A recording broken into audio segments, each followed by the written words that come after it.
A very good morning to all. അപ്പം നമ്മൾ ഇന്ന് നോക്കാനായിട്ട് പോകുന്ന വർക്ക് എന്ന് പറയുന്നത് അഭിജ്ഞാന ശാകുന്തളയാണ്. കാളിദാസയുടെ അഭിജ്ഞാന ശാകുന്തള എന്ന് പറയുന്ന വർക്കാണ്.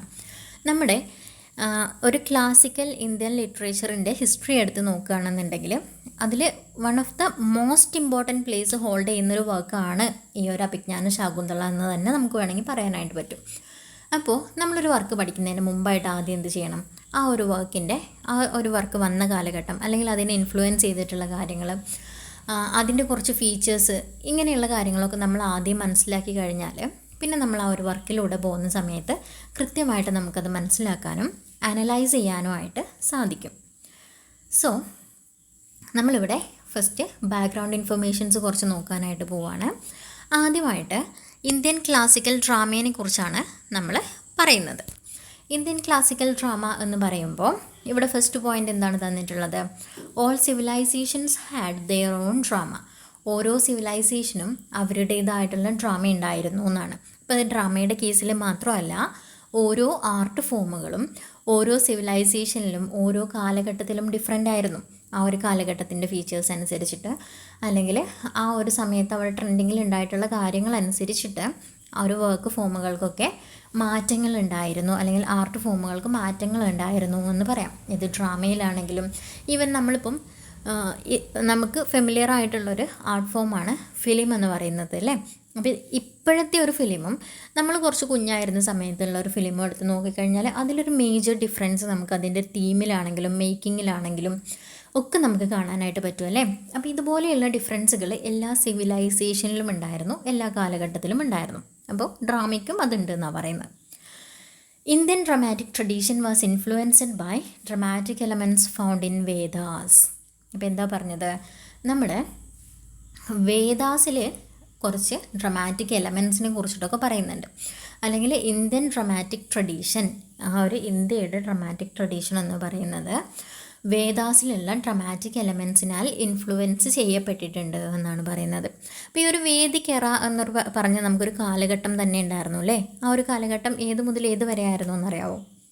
1500 BC മുതൽ 1000 BC വരെ ആയിരുന്നു ഈ വേദാസ് അല്ലെങ്കിൽ വേദിക് എറ എന്ന് പറയുന്ന കാലഘട്ടം. ഇനി നെക്സ്റ്റ് പോയിന്റ് നോക്കാം.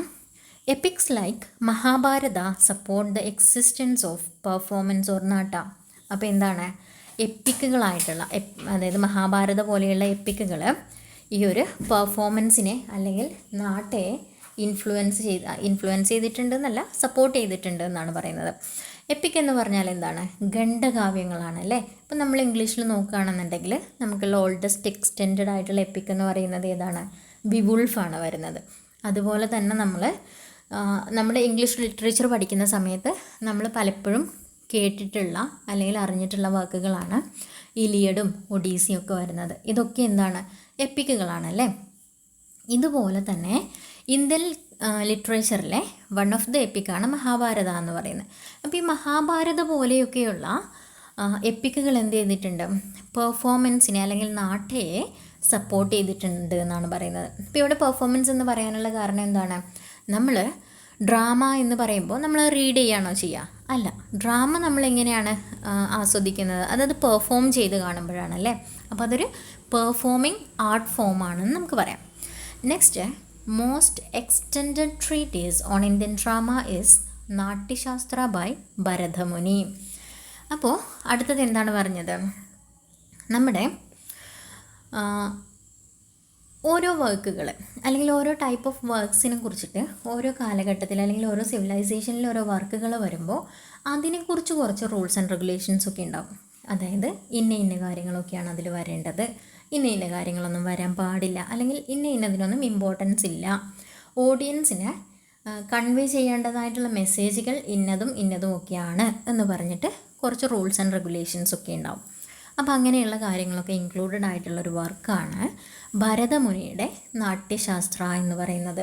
അപ്പോൾ ഇത് മനസ്സിലാക്കുമ്പോൾ കൂടെ മനസ്സിലാക്കിയിരിക്കേണ്ട ഒരു കാര്യമാണ്, ഈ ഒരു വർക്ക് വരുന്നത് 3rd century BC-യിലാണ്. എന്നിട്ടും നമ്മൾ BC കഴിഞ്ഞ് AD വന്നു കഴിഞ്ഞപ്പോഴും ഈ ഒരു വർക്കിൻ്റെ ഇൻഫ്ലുവൻസ് അവിടെ ഉണ്ടായിരുന്നു എന്നാണ് പറയുന്നത്. ഓക്കെ, നെക്സ്റ്റ് സ്ലൈഡിൽ ഇപ്പോൾ ഇവിടെ നിങ്ങൾക്ക് കാണുന്നുണ്ടല്ലേ, എന്താണ് കാണുന്നത്? അവിടെ 2 ബുക്സ് ഉണ്ട്, നാട്യശാസ്ത്രയുണ്ട്, പൊയറ്റിക്സ് ഉണ്ട്. ഇത് രണ്ടും തമ്മിലുള്ള റിലേഷൻ എന്തായിരിക്കും? നാട്യശാസ്ത്രം ഞാൻ ഓൾറെഡി പറഞ്ഞു. നമ്മൾ ഇന്ത്യൻ ക്ലാസിക്കൽ ഡ്രാമയെ കുറിച്ചിട്ട് ഉള്ള കാര്യങ്ങൾ അടങ്ങിയിട്ടുള്ളൊരു ട്രീറ്റിയാണ് നാട്യശാസ്ത്രം എന്ന് പറഞ്ഞു. പൊയറ്റിക്സും അതുപോലെ തന്നെയാണ്. ഡ്രാമയെ കുറിച്ചിട്ടുള്ള കാര്യങ്ങൾ ഇൻക്ലൂഡഡ് ആയിട്ടുള്ള ഒരു വർക്ക് തന്നെയാണ് അരിസ്റ്റോട്ടലിൻ്റെ പൊയറ്റിക്സ് എന്ന് പറയുന്നത്. അരിസ്റ്റോട്ടൽ എന്ന് പറയുന്ന ഒരു ഗ്രീക്ക് ഫിലോസഫർ ആയിരുന്നു. അദ്ദേഹത്തിൻ്റെ കൺസെപ്റ്റിൽ ട്രാജഡി ആയിരുന്നു മേജറായിട്ടുള്ള അല്ലെങ്കിൽ ഏറ്റവും ഇമ്പോർട്ടൻ്റ് ആയിട്ടുള്ള ഡ്രാമ അല്ലെങ്കിൽ ഒരു ആർട്ട് ഫോം എന്ന് പറയുന്നത് ട്രാജഡി ആയിരുന്നു എന്നാണ് പറയുന്നത്. ഓക്കെ, അപ്പോൾ ഈ ഒരു വർക്കിൽ എന്തൊക്കെയാണുള്ളത്? ട്രാജഡിയുടെ എലമെൻറ്റ്സ് എന്തൊക്കെയാണ്? അതിൽ ക്യാരക്ടേഴ്സ് എങ്ങനെയായിരിക്കണം? ഒരു മെയിൻ ക്യാരക്ടറിന് എന്തുണ്ടാവണം? ഒരു ട്രാജിക് ഫ്ലോ ഉണ്ടാവണം. അയാളുടെ ആ ഒരു ട്രാജിക് ഫ്ലോ കാരണം അയാൾക്ക് ഡൗൺഫോൾ സംഭവിക്കണം. പിന്നീട് ഇത് കാണുന്ന ഓഡിയൻസിന് അതിൽ നിന്നൊരു പെർഗേഷൻ അല്ലെങ്കിൽ പ്യൂരിഫിക്കേഷൻ ഉണ്ടാവണം. ഇങ്ങനെ കുറച്ച് കാര്യങ്ങളൊക്കെ ഈ ഒരു പൊയറ്റിക്സിൽ പറഞ്ഞിട്ടുണ്ട്. അപ്പോൾ ഇതാണ് ഇത് രണ്ടും തമ്മിലുള്ള എന്തെന്ന് പറയുന്നത്, ഒരു കണക്ഷൻ എന്ന് പറയുന്നത്. അപ്പോൾ ഇതിൽ സിമിലാരിറ്റീസും ഡിഫറൻസസും ഒക്കെ നമുക്ക് നെക്സ്റ്റ് സ്ലൈഡുകളിലായിട്ട് നോക്കാം. ഓക്കെ, നെക്സ്റ്റ് എന്താണ്? സിമിലാരിറ്റീസ് ആണ് പറയുന്നത് അല്ലേ. സിമിലാരിറ്റീസ് എന്ന് പറയുമ്പോൾ രണ്ട് സൈഡിലും സെയിം ആണ് വരുന്നത്. ഒരു സൈഡ് നോക്കിയാലും മതി, മനസ്സിലാക്കി വെക്കുക കേട്ടോ. ഫസ്റ്റ് വൺ, ഇന്ത്യൻ ക്ലാസിക്കൽ ഡ്രാമയിലാണെങ്കിലും ഗ്രീക്ക് ക്ലാസിക്കൽ ഡ്രാമയിലാണെങ്കിലും plot being mainly centred on historical or mythical figures.